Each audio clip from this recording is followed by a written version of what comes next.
I want to really say a warm thank you for the presence of the Vice President of Botswana, but not only presence, presence in capital. His contribution has been really fantastic. Thank you very much for giving us hope that, like you said, there are transformative leaders in the continent. We just need to nurture them. We just need to encourage them. Because sometimes you can have a head, and if the body is not working, then it will be very difficult. It takes time. And I've seen leaders coming and going frustrated. And you know, and I hope and pray that will not happen in Botswana, because I've seen, you know, the word of wisdom, his determination in your president, and now in you. You make a team, and therefore, you know, really looking forward to seeing some, you know, transformative actions, sparkles, you know, coming out of Botswana, like many others also. So I want to say thank you very much. It gives us hope. You know, I think I'm in terms of age, the very endowed one, the most endowed one here. And, you know, I will tell you a story. Just like, it must be like 6 years ago, I didn't participate in a meeting, and, you know, a colleague was supposed to write this report, didn't write the report. I was so fed up. And I said, okay, fine, I'll write the report. I wrote the report and sent it to my superior. And I don't want to mention who the person is. My superior saw the report and then called me. And he said, oh, did you get finally the report from this person? No, I said, I didn't get it, so, you know, I just wrote it. So he was like shocked. And he says, you were not there. How come that you produced the report? And I said, you know what? Because I know the problems. I've been hearing them for 40 years. I know the solutions. They've been said over and over and over again. I just saw the agenda. I thought that would be the one that they're going to say. So I just sent the report. And person, I mean, this is the highest authority, has been repeating this over and over again whenever he sees the people. And this is what everybody, especially the young ones, are saying today. When is the action? When are we going to move that needle a bit? And I think there are many things that really have been problematic in Africa. Problematic in a way because we are not strategic, we're not tactful. And you know, I would say it, and one of the problems that we have these days is the fact that even our political processes is not helping us at all. And we need to really see what is the right political process that can reinforce development. And VP, you know, really, I would like you to lead this discussion, because no one talks about it. No one talks about what good governance in Africa should look like. We're told, we execute. And I think time has come for us to revisit that. Second thing that I would say is what you truly said, knowledge management. When I took over this organization, I said our job should be really to be the knowledge repository. I keep on saying, listen, let's map out what exists in Africa and have, you know, this data that is there so that we can build on what exists and not reinvent the wheel. It's costing our continent so much. So much. I was listening to you, Prof, talking about the industrial policy, I'll tell you. In 1993, under Moi's presidency, I did the industrial policy recruited as a consultant by UNIDO. In 1994, based on that, I worked on what we call the strategic management for industrial development with my late another consultant from Nigeria. This strategic management for industrial development, the industrial policy that was established there, was there. What happened to them? Decorating the shelf, gathering dust. But I think, that's why we need to really build on knowledge, truly on knowledge. I remember, again, in 1995, with ILO, did the employment policy. At that time, employment policy was only for the public sector. I said, the public sector is not going to create the employment, is not going to create jobs. It should be the private sector.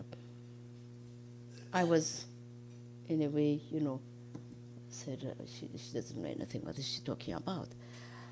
But, that is what is happening. But we didn't build on that.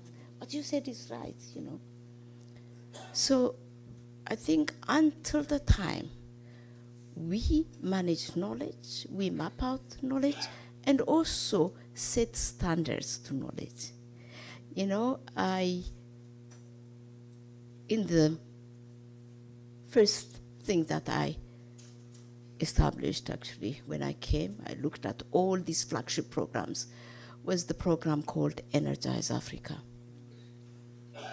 That was about youth 25 and below. And, it's so interesting that no one wanted to touch that. No one wanted to fund that.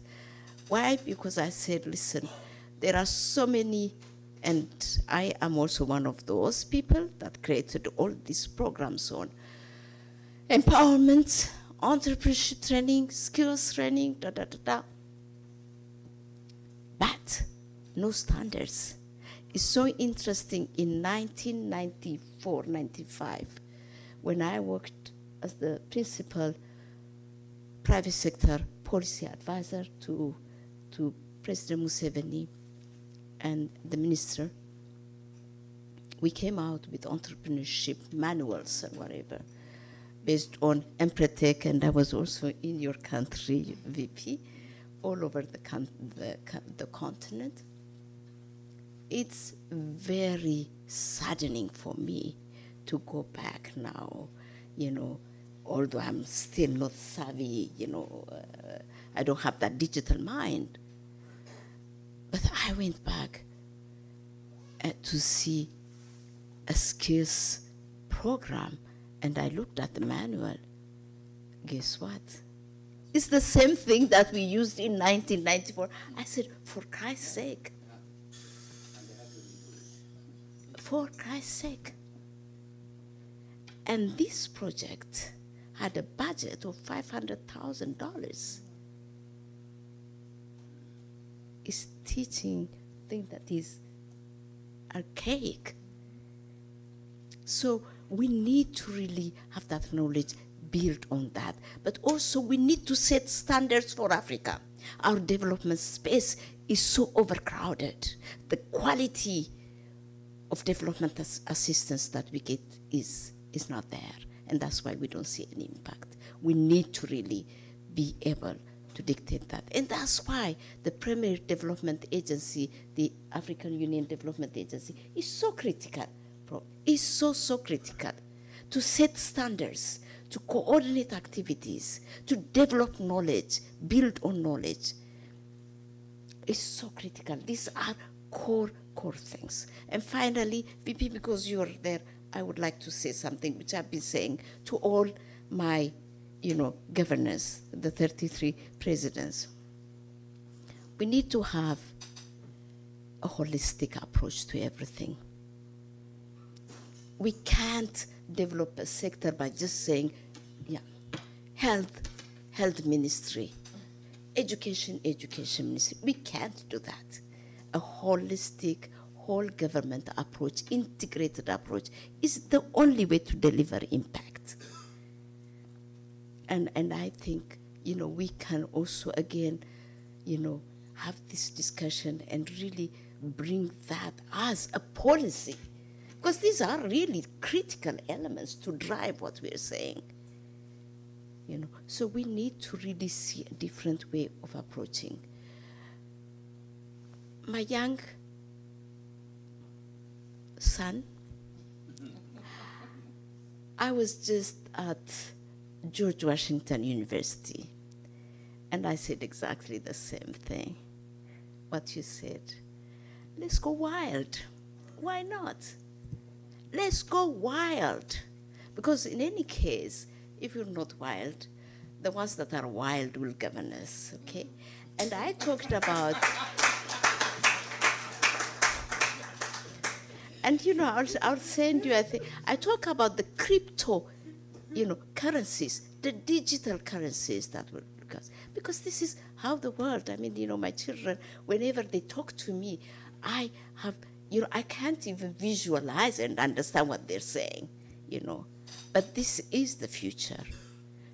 Yeah. And yesterday, just at the leaders' meeting, I said the same thing. I said our education system, VP, should change. We cannot have this education system to respond to the future needs. We are producing, people that will have nothing to do with what the future wants.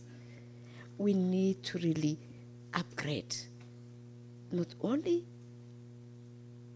scale up, but upscale our learning methodologies.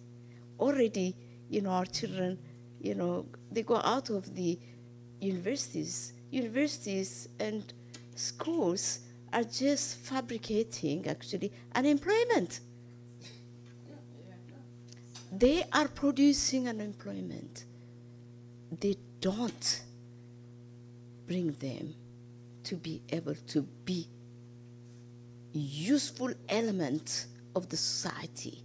So I think we need to change. That is fundamental. That is really fundamental. Our education system is not working for us, and we should accept that, and we should change it.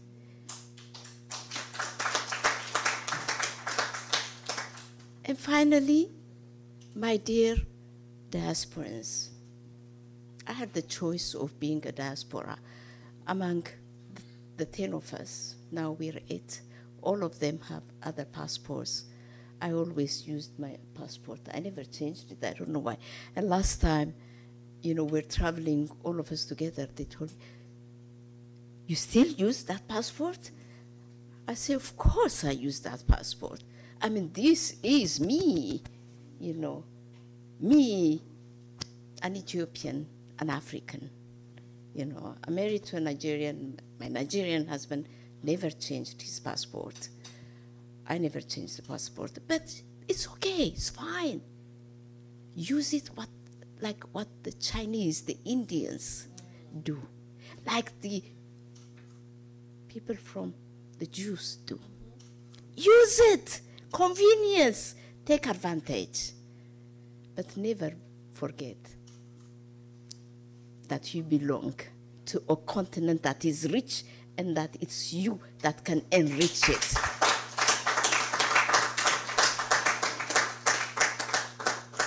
Because finally, your children need a sense of belongingness. Yeah. And that sense of belongingness can only be built by you. So don't forget that. Never forget that. And we are to be reconciled with. What we are today is not what will define us. Africa is a continent to be reconciled with. Africa will be the power in the future because we have all what it takes. And I believe in the ingenuity of Africans. I've seen people under the trees with their mobile phone, coming up with apps. Yeah, it's incredible what Africans can do. And if we can only give them, you know, the facility, we would certainly, I mean, we are thinking of decades, but, you know, we can really reach where we want to be, you know, at a speed and at a pace. We cannot lose hope, and we have to really keep hope. Be determined. The future is ours. And I think, you know, finally, we have got this vision document. We have got our implementation plan. Prof, all these actions are in the implementation plan. We can tweak them. Yeah. But they have to also be embedded in the development plans of countries. And we need to have that movement. It has to be, you know, a movement towards transformation, a movement to make the Africa we want, you know, not for us, but for our children. I want to say thank you very much. Thank you so much.